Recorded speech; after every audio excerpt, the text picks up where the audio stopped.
Welcome to the YouTube Creators Hub podcast, where we help you conquer the internet one video at a time. We cover everything from how to start a YouTube channel to how to make a video go viral. And now, here's your host, the one and only Dusty Porter. Hello, everyone, and welcome to this week's episode of the YouTube Creators Hub podcast. This is episode 310.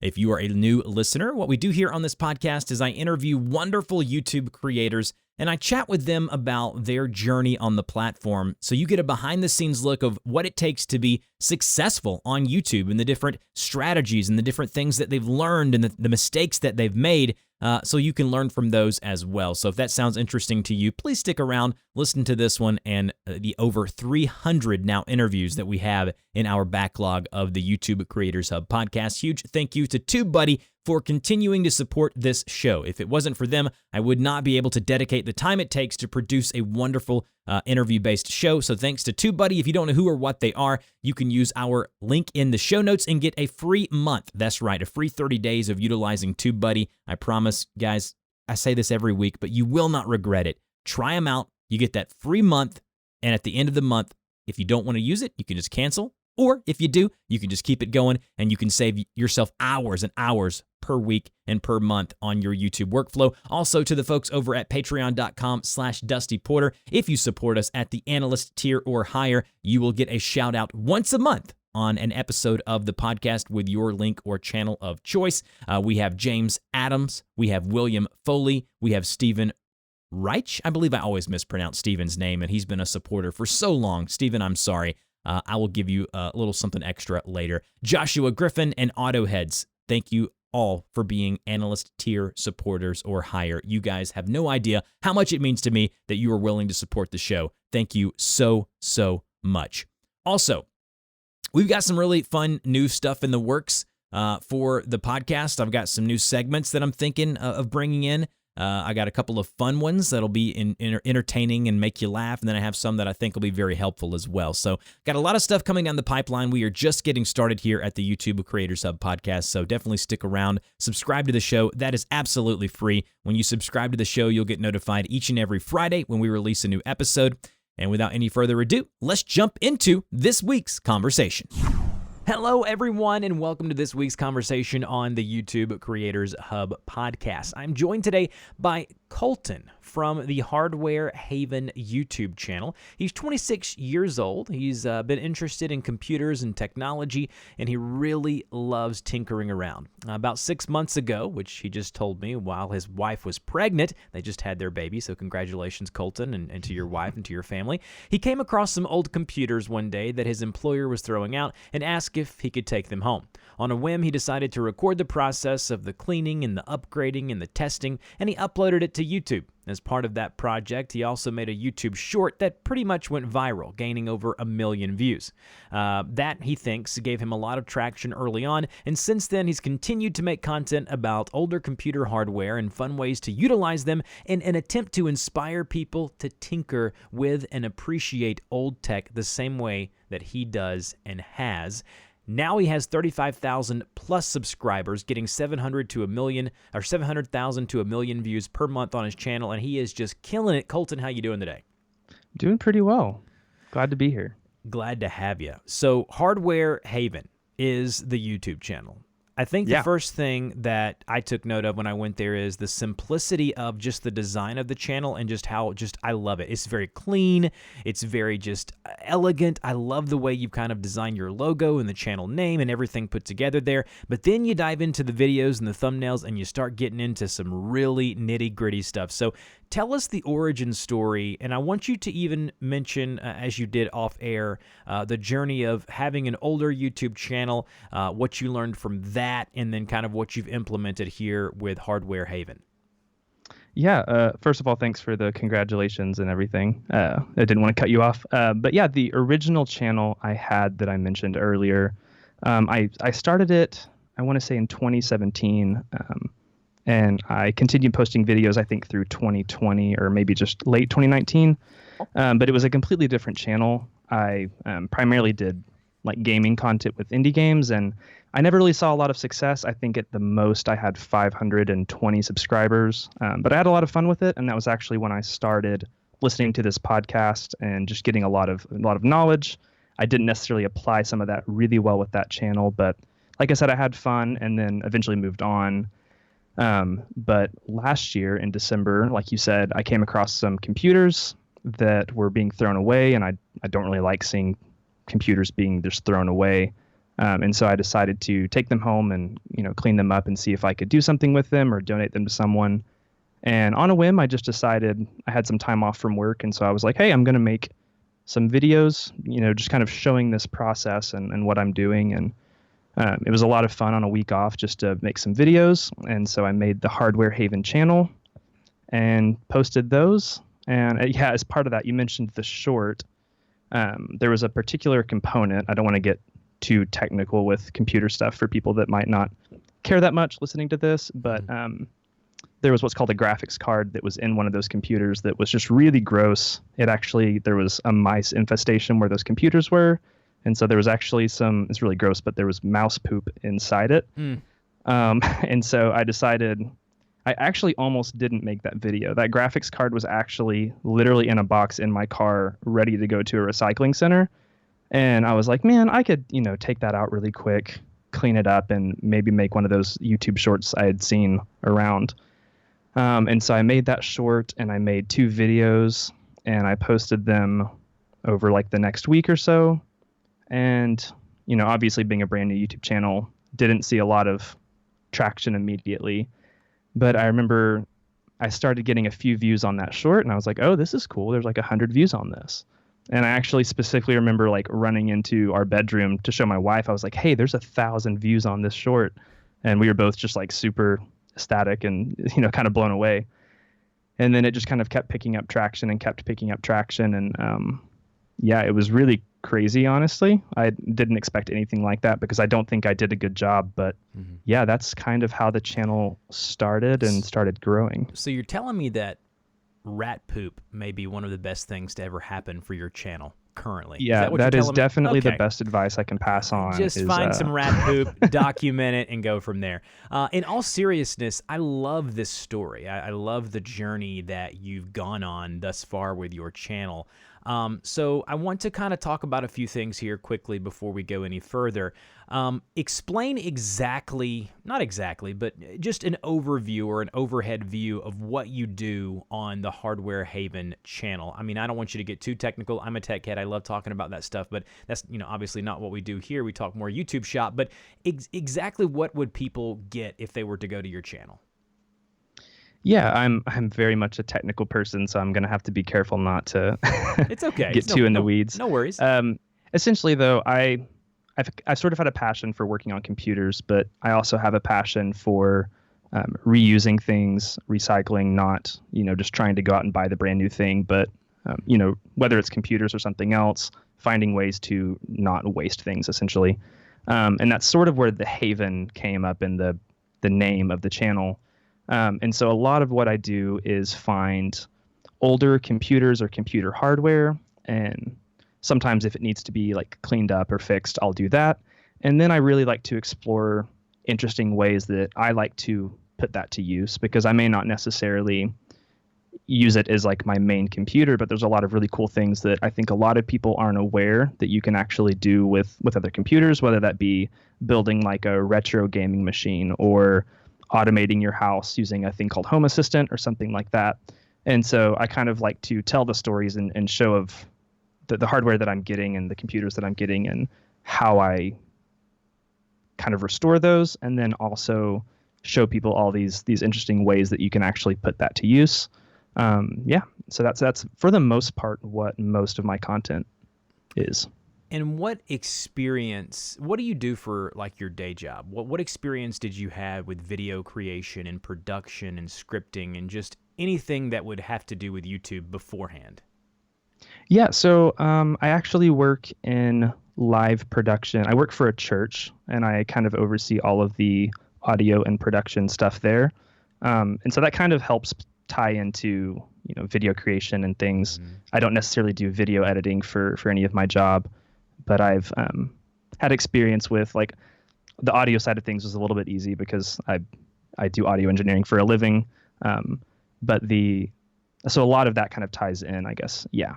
Exactly. And so you just took kind of some of the things, just some things that you've learned through with your job. And I'm sure being comfortable and being around people who've been on camera and working with audio kind of really helped you kind of maybe feel comfortable yourself. Let's talk about just for a few seconds about what are some things that you did early on with the channel that you think were a big part of you kind of growing and other than that viral short video. What were some things that you did early on that you think you could basically attribute to your success? Because right now you are, I mean, correct me if I'm wrong, you're less than a year in, you've got 35K subscribers plus, you've got a great community over there, so you've done something right. What would you attribute, what were a couple of things that you would attribute that to? Yeah, so I think probably the first thing, when I started making these videos, I actually didn't even know if I was going to post them. It was just more for fun. And so I think I really started with the mindset of I want to make videos that I actually would want to watch. There are a few other YouTubers that I watch that deal more with the like budget, like cheaper hardware, or also like older computer hardware that were kind of a big inspiration. And so those were a lot of the videos I enjoyed watching. And so I think, first of all, I just wanted to make videos that I myself would actually want to sit down and watch.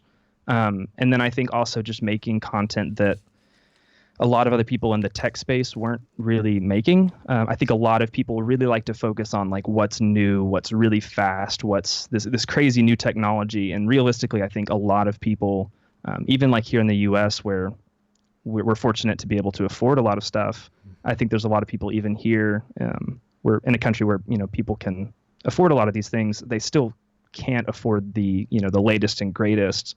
And so I sort of enjoyed making content about equipment that was a lot more affordable for people that might be watching.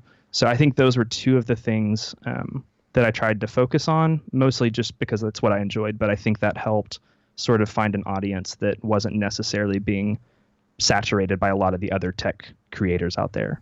And then also having decent audio.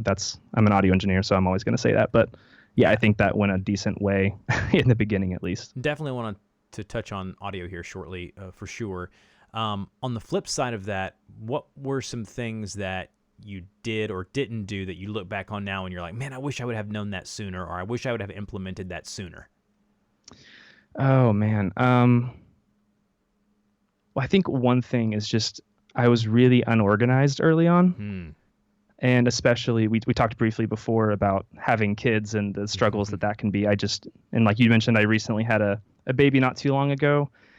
And so there was a period where making a video just took forever. And so I think I finally hit a point not too long ago where I was like, hey, I can sit down and make a template for my, I use Adobe Premiere, so I can make a template in Premiere where I have everything that's already in there that I usually need for all my videos. I have a template for scripts that I can copy and paste, and just a lot of things where I'm more organized to be able to make stuff faster. I really wish I had that for the first few months sort of figured out. And then I'm still terrible at thumbnails. Thumbnails are, I think some of them have done okay, but a lot of them I feel like are not super great. And so I think that's something I still want to really improve on. It's funny you say that. I think you're a little overly critical. I like your thumbnails. I think, you've done a really good job with them. There's some things that, I would look at my thumbnails and say, man, I wish I would have done that earlier, or I wish I would have never done that. But I think we're all pretty overly critical of certain aspects, especially things that we think that we're not so great at. So you made your work flow on YouTube a little more efficient. Can you talk about some things that you've done other than like the templates and things like that to really help you and yourself as far as like making it go faster and just flow better as far as your YouTube work? Yeah, I mean, like I mentioned, having a lot of templates was really helpful. Having an organized like file structure of where everything goes, so I can easily find stuff is helpful. Setting aside time and trying to figure out scheduling has been the hardest thing, because as soon as I figure out a schedule with having a newborn, it kind of changes. Oh yeah, newborns do not like schedules. They do not like schedules at all. They don't. They really do not. But I think really that was a lot of it.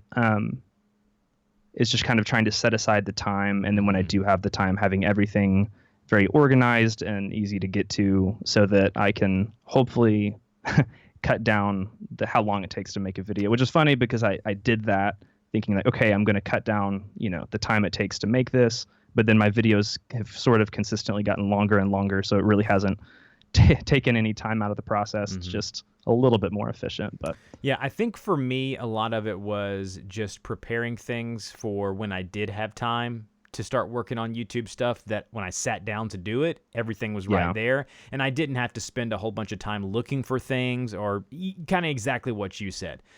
So I could not agree more with everything that you said there. All right. Let's talk about monetization. Your channel's obviously monetized. You're obviously part of the YouTube partner program and whatnot. So with that being the case, talk about ways that you are monetizing the channel currently, ways that you want to in the future, and then if you would, maybe talk about the amount of money, not exactly, but kind of what you're looking at with a channel of your size, if you don't mind. Oh, for sure. So obviously, AdSense is something that when that became a possibility, I signed up for, and then just more recently, I've actually been able to work with a few different companies partnered. There was a company called Store that I partnered with recently, and they actually sent over some equipment that I could use for some videos, which is pretty cool. And there's a few more probably down the road. And then I also might have some like integrated ads. Sure. Sorry, I was trying to think of the word of what that was. No worries. I have a few people that I've been in touch with about potentially starting with that, which has been really cool. And it's also been great. I kind of wanted to have a policy to where I wouldn't really work with a lot of different companies unless I had actually used their service or like product. And so I've actually been able to work with a couple of companies that I should be having some videos here soon that I actually were products that I've used and have enjoyed using. So that's pretty cool to get to work with them. Other than that, I do have a Patreon that I've wanted to try to get some interesting content on there to make it more worthwhile. But so far, I've only been able to upload videos there a little bit early. But I make, I think I have like I think I make like $25 a month on Patreon. So that's cool. It helps kind of pay for some of the stuff that I use on the channel. And then as far as sort of amounts, it's fluctuated quite a bit as far as AdSense goes. There's been months where it's like a couple $100, and then it's gone up to closer to $1,000 or so a month.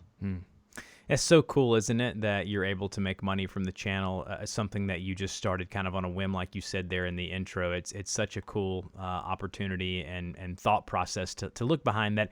And I think that one point that I want to bring up about this interview thus far, and I want the listeners to really understand this, and I just did an episode, or just recorded yesterday, an episode of my other podcast, the TubeBuddy Express Show, about this exact thing. And that's that you started your channel for the right reasons. You did not start this channel to get rich. You did not start this channel to make money. You started this channel because you were passionate about something. And that is always going to shine through.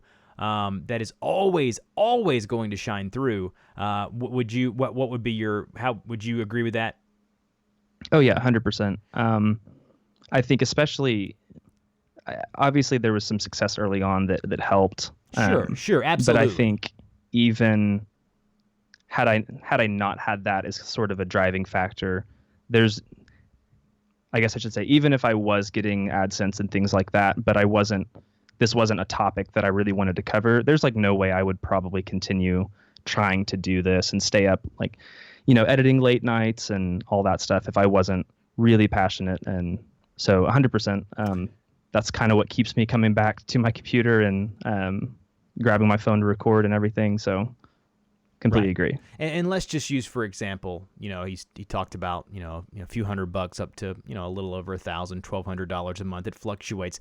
With a new baby, that's not enough to live off of anyways. But you know what that is? That's a great little supplement to a normal income that if you need a little extra money here and there, you got it. But what the beauty of that is, by him having a full-time job and, having other income as well, it allows him to put that back into the YouTube channel.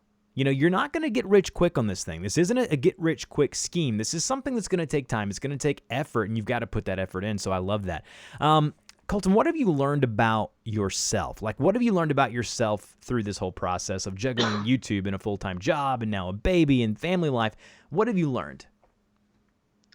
Yeah, I think two things. On the positive side, I think I've never thought of myself a whole lot as like a creative. I've always thought of myself as the person who has the skills to sort of work more with creatives and be able to take their ideas and flesh them out and turn them into something. But I think having to kind of come up with ideas of what I could do with some of the computers I was working on, I've actually been a little bit surprised with myself being able to come up with some ways of doing things that I think have turned out really well. On the more negative side, I will say I thought I was a little bit thicker skinned than I think I really am. And so there's been a ton of like positive comments and affirmation in my comment section, but as with anything on YouTube, there's always the one negative one that gets to you. Yeah, there's always the trolls and stuff. And I'm also like I said, I don't work in IT or anything like that for a living. And some of the topics I talk about, it's really easy to get imposter syndrome just because I'm not an expert. And I do try to make that clear in a lot of the videos that I'm not entirely an expert, and it's more about kind of the journey of figuring out how to use these cool things. But there's definitely some negative comments, and I can spend I can spend a lot of time sitting in the YouTube Studio app and kind of scrolling through those. And so I'm having to get better at focusing on the positive and also limiting the amount of time I'm just in the YouTube Studio app and yeah. Yeah, being able, I don't know, that was probably one of my strong suits. You know, because in my personal life, as far as like if you were to meet me outside of a YouTube space, my wife would say this to you. She would say, he probably should let more bother him. That's one of my strong suits. I don't really care what people say. It never bothered me, kind of like you. But there's always that one, you know, stupid dodo brain in the comment section maybe you're having a rough day or a bad day. But when you're dealing with technology or like what I am, software tutorials and things like that, man, there's going to be people who pick up those torches and they're going to carry them no matter if they are right or if they are wrong. And you can step on some toes. You can say things maybe that are not exactly 100% accurate, and they will absolutely burn you at the stake. So they can get very passionate. They can get for sure. very, very passionate. So I love that. You know, a lot of your videos are how-to type stuff. They're showing people old types of tech, but I mean, tons of your videos have hundreds and hundreds of thousands of views. What would you attribute that to? I mean, is it just the topic? Is it how you're covering it? Is it the instructional type of presentation? What would you say? I do think the topic plays a role. If you look at a lot of my videos, there's certain topics that are the 100,000 plus videos, and then there's other topics that are the 4,000, 5,000 view topics. So I think that plays a role. I also think one of the things or at least I've been told that I'm good at, I don't know if I'm actually that great at it, is like teaching well, or like conveying information in a way that's easy to follow and I think enjoyable to follow. And so I think that's been something that's helped with the tutorial-like content that I've been making. So I think that's probably the biggest thing, if I had to guess, other than just trying to, I wouldn't say my production value is great, but I try to do the best I can with what I have and what I'm doing. Yeah, I think that's about all I can agree with think of. that. I noted here on my notes that you're a very good teacher. You're a very good instructor.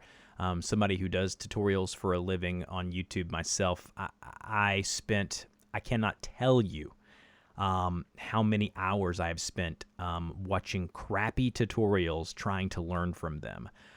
What makes someone a good teacher on YouTube is the way they present. Is it funny? Is it clever? Is it entertaining? But also, how quickly do they get you from point A to point B? Are they talking about things that you didn't come there to see? There's a lot of little intricacies that if you're trying to be educational on YouTube, that if you really take note of things, and I've spent way more hours than I'd like to admit, really watching and learning from people who have done it right and people who have done it wrong. So I would say that you're definitely a really good instructor. factor. What is next for you, Colten? Like, what are you looking to do short term and long term for the channel? Yeah, so short term, I think really right now I'm happy with a lot of the stuff I'm doing. It's just trying to figure out how to make that happen more easily and actually get videos out a little bit faster than at times 1 or 2 videos a month. So I think just really working on that process and then long term, I don't really know. I think there are some ideas I've had of kind of expanding into some new topics or potentially even starting up like another channel. But I think one thing would probably be, like I said, I work in a completely different field, and some of the stuff I cover is very heavy in the IT world, or IT like information. And so I think for me also really being able to dig into some of that so that I can be a little bit more educated on some of the very in-depth topics I'd like to kind of dive into myself, but then also share with other people. So I think kind of down the road, that'd be something I would like to do. And the last thing that I want to talk to you about today is audio. It's a passion of mine. It's your profession. It's something you've worked in depth. So I'm not going to ask you the most common question I'm sure you would get about this. I want to ask you this. What do you think are the most common mistakes that you see YouTube creators in general make when it comes to their audio? I mean, obviously, like using a good microphone is important, and I think that was sort of what you might have been skipping over. I think balance. I actually work with a few. Where I work, we have some film people, video creators, and so I actually work with them sometimes on the audio side of things. And I think one of the things I always end up talking about is if you're mixing a video, always have one point that you have your volume of your headphones or your speakers or whatever you're editing your video on. Basically never adjust that, and probably listen just a little bit louder than what's comfortable. And basically always try to mix through that to where it feels consistent, because a lot of times I think people adjust that too much. And so then you're doing what the viewer is going to have to do when they watch your video, of like turning that up or down to compensate for, is the music too loud? Can I hear the dialogue? And so I would say keep your listening environment consistent, and then adjust in your software as you're like mixing music to dialogue or your voiceover or whatever that may be. And something I always hear, Colten, that I get questioned a lot about is, how do I sound better? How do I sound better on the microphone? What can make my voice sound better, more professional, more full, whatever it may be? What would you say to that? Oh, man. I would say it's easy to say, get a better microphone, get a new microphone. I think it's important to. So I do a lot of like voiceover stuff for my videos. And so I talk it's a Shure SM7B, which I'm sure some people might be familiar with. It's a very common podcast microphone, but I kind of want that closer, intimate sound, kind of like fuller sound when I'm doing voiceovers. So I'm using this microphone and I'm talking pretty close to it at like a normal speaking volume. If that's the sound you're going for, then that is sort of what you'll need to do. If you want it to sound a little bit more open, where you hear some of the room, back the microphone off, and kind of, I think a lot of times people are going for a specific sound, but then won't choose the microphone or the placement that makes the most sense for that. I don't know if that's easy to follow. It is easy to follow. No, I completely agree. It's very important as well to remember your recording space that you're in too. I say that a lot, and people probably get tired of hearing me say that. But think about where you're recording. It's not just about the microphone and things like that. And I think something that I like to talk about when it comes to audio, maybe you can speak on this, is a lot of it is projection and presentation too. Like, one of the things about your videos that I noticed is that you're very good about animating. When it's a question, it sounds like a question coming out of your mouth. You're not just talking robotic. You're actually adding a little bit of, I don't even know the best way to put this. You're adding a little bit of your personality to your voice, and your voice just will automatically sound better. Yeah, that's definitely for sure. At least when I'm recording from a script, I try a lot. I'm much better at that when I'm recording a video than I am probably right now on this podcast. So I apologize. No, absolutely not. One last note on audio that I thought of: use reference material. So if you're like, man, I want my video to sound like this person or this video, like use that, like go back and forth and A/B your stuff with that, like in the moment, and use, if you're trying to use EQ to change the tone of how your mic sounds, like experiment and try to copy how something else sounds in terms of the tone of it, the volume, and you'll find a lot of. I even do that when I'm working on projects, whether it be like mixing like music or mixing for like film projects and things. I'll still reference every now and then just to kind of help my ears adjust to something I know that sounds good. So I've noticed you still have, I know I said that was the last question, but I had something noted down here I really want to ask you about. I noticed that you have some shorts, and you had that one YouTube short that did really well. Yeah. But I noticed recently you haven't done as many. I think your most recent one was about 3 or 4 months ago. What are your opinions on YouTube Shorts as a channel that has grown possibly from the short? I've heard a lot of channels. I had a coaching call last week actually where the creator grew super fast from shorts, but then now the shorts algorithm is completely different. They're not getting near as many views as they were when they first came out, and their channel is just basically dead because they're uploading these normal videos, and that's not what the algorithm wants. So what are your overall opinion on YouTube Shorts, and what would you tell people going forward? From the creator side, it can be really frustrating. Absolutely. Mostly from I know they just introduced a feature now in like analytics to be able to separate. Thank goodness. Oh my gosh, yeah. But it would have been, it still would be really nice to be able to do thumbnails, and a lot of the complaints I've heard on this podcast already a bunch of times. Yep. So I agree with all of those complaints. From the growth standpoint, I don't really know. I should be clear. The reason I haven't posted any shorts recently isn't because of me noticing some sort of trend or anything. It's really, I just haven't had a good idea for a short in a while. Mm-hmm. I have on my little whiteboard in my room, like trying to come up with some ideas of some easy things that I could do as a short. I think one of my goals with the shorts was to not try to really change the content too much from my actual channel, because realistically, my goal with a short would be to get more eyes on my content, like, to try to reach new viewers. And if I'm trying to make the content completely different for a short versus what they would see on my actual channel, I feel like that's not very conducive to getting people to be like, hey, let me check this out and see. I liked that short. I like how he presented that. Let me see what other videos he has. And so that was kind of my goal with shorts, was to try my best to make it like a slimmed down version of the other videos I might be making. I've never said this directly on the podcast or anywhere publicly. I'm not the biggest fan of YouTube Shorts. I'm going to be completely honest. It's not that I don't think that they can ever be successful, because you're obviously proof that they can be. I have a bunch of clients that are doing well with Shorts. I just don't like the way they're presented. Yeah, I agree. I just don't like the way they're presented on YouTube. I don't like the way that they're implemented on a channel. One of the differentiating factors of YouTube from places like Twitch and other video curation platforms is that when you go to a YouTube channel, it feels like an actual location, right? It feels like an actual place where people house their content, and it's just, I don't know, I've felt that way forever. And when you have YouTube Shorts on there, and then you have the community tab, and then you have just regular uploaded videos, and then you have live streams now, it can get to look very, very convoluted.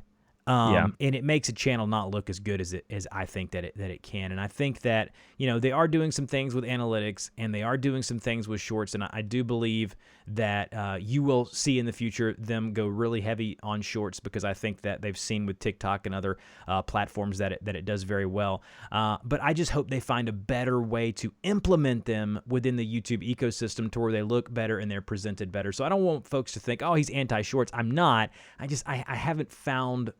I just haven't found that they've been as good as what people have presented them to be, if that makes any sense. Yeah, it's frustrating because I feel like there's so many ways potential. Yes. Even though I don't really enjoy watching shorts, I could see so many ways where it could be really cool, and like they could implement it in a really great way for the platform. But yeah, it's sort of frustrating in its current state. And I think maybe too, Colten, it's how I consume content, because you made a good point there. Like, you don't quite like shorts. I'm not a big TikTok person either. I mean, I'll get on there every now and then. My wife and I will laugh at some funny ones here and there. but I've realized what I really like. Like, I'm big into like the documentary style videos. Like, I'm watching a video now by one of my favorite video game creators. It's like a 3.5 hour critique about a specific video game. Oh, wow. That's the stuff I like, right? Like when I'm walking or running or cleaning the house or playing with the kids, I prefer that type of content. And so again, maybe it's understanding what you like and don't like. So, all right, Colten, where can folks get in touch with you if they hear this and they're like, man, I'd like to get in touch with this Colten guy or kind of see what his content's all about? Yeah, I mean, for the most part, it's just the YouTube channel, Hardware Haven. I do have an Instagram. I probably can't remember the exact handle off the top of my head, but it should just be Hardware Haven. And that's about it right now. It's Hardware Haven, Haven. Colten, you have been a pleasure to have on the show, my friend. You are it's only up for you. You're gonna keep doing well on the platform. I've seen enough, and I've had enough folks on here early on, and kind of see where they are now. I can tell you're gonna do well. So congratulations to the success you've had, and thanks, Desi. Only continued success in the future, my friend. Awesome. Thank you so much. It's been great being on here. Absolutely. Talk to you next time. All right. Bye. You've been listening to the YouTube Creators Podcast. We want to thank you and invite you to subscribe to the show, as well as support us on Patreon for great perks, such as having your YouTube channel featured on the show and a link on our website. Until next time, keep uploading those videos.